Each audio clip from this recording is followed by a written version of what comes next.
Viewers, it's 2 years on since the dastardly attacks took place in the Nova Music Festival. Over 1,200 people across different nationalities were butchered by Hamas. They came through those parachutes, came inside the Nova Music Festival, butchered 1,200 people and took over 200 hostages.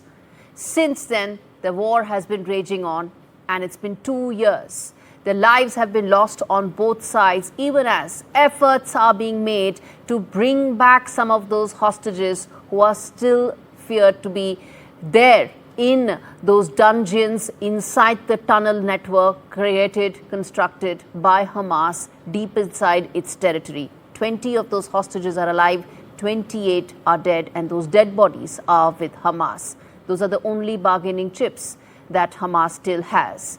But as far as the big issues are concerned, let's tell you why exactly this episode today on India Global is going to focus on the three important aspects that we will now tell you. First and foremost, what really has happened as far as 2 years are concerned, the big milestones. Why is it that this is the biggest attack in recent history in Israel? And also, why is it that as far as this war is concerned, no peace solutions have been found so far? That's the first important thing that I'm going to talk about on the show. The second important aspect is what all has been really achieved in terms of those milestones with regard to peace, and are we probably the closest in terms of peace? And the third important aspect that I'm going to be talking today on India Global is what happens if any of those peace talks actually fail. Those are the scenarios. We're going to put that out for you viewers. But first up, let's get you what exactly are the sticking points that exist right now.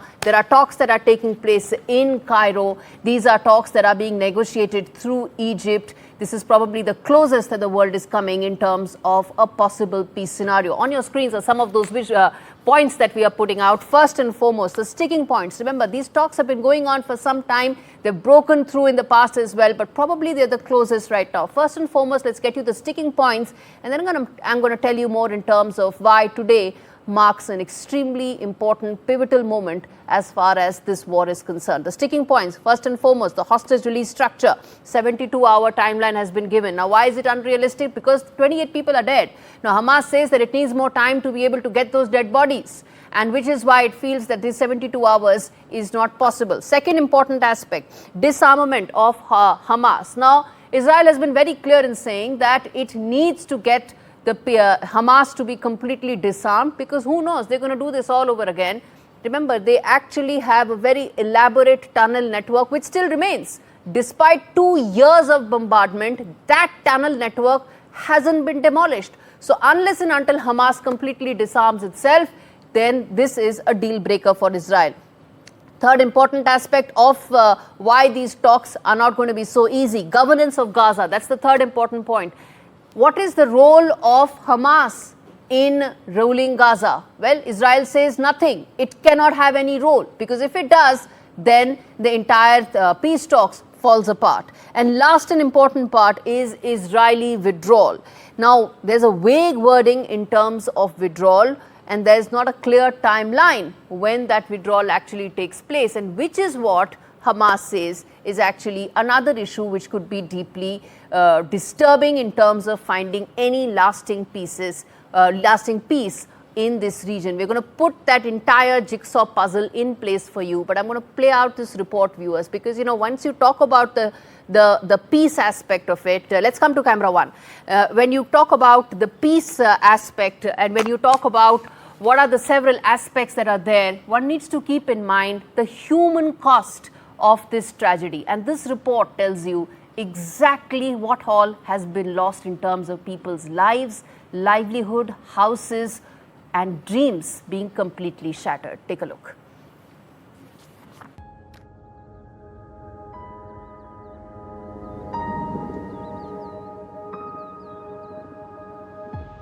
Two years after the October 7 attack, Israel and Gaza remain bound by deep scars and demanding questions.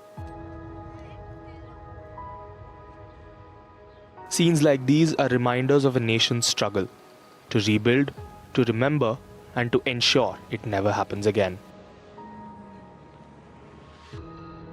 Across the border, Gaza endures fresh turmoil. Even today, smoke and uncertainty hang in the air as leaders inch closer to new peace proposals. היא לתחום את המשא ומתן הזה בימים בודדים. ושמעתם את הנשיא טראמפ הערב. הוא אמר בבירור, לא נסבול לו תרגילי דחייה, משיכת זמן או התחמקות מצד החמאס. עכשיו, בשלב השני, החמאס יפורק מנשקו והרצועה תפורז. זה יקרה או בדרך מדינית, לפי תוכנית טראמפ, או בדרך צבאית, על ידינו. Resolute, Israel's leadership pledges to reclaim hostages and push for lasting security. A promise echoed by families in Tel Aviv's restless streets.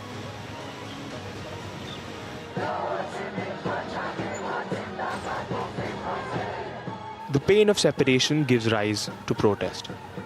Mothers, fathers, and children standing firm in their fight for answers. For the moment, what I think is that we all have to focus on President Trump framework on clause 1. That all the hostages will be released in 72 hours with no delays, as President Trump asked for. I think that for the building the international security control in Gaza. In Gaza too, heartbreak persists, with families uprooted and aid workers racing against time to save lives.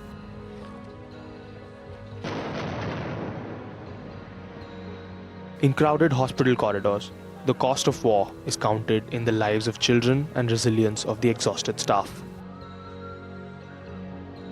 Global voices urge reason.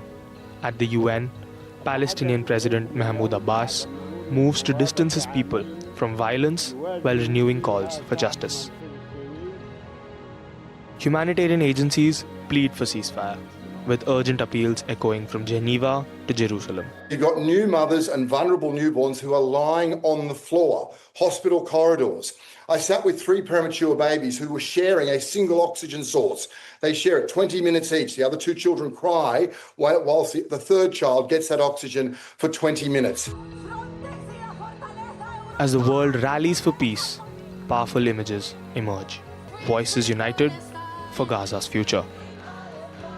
For the people of Israel and Gaza, the memory of October 7 endures.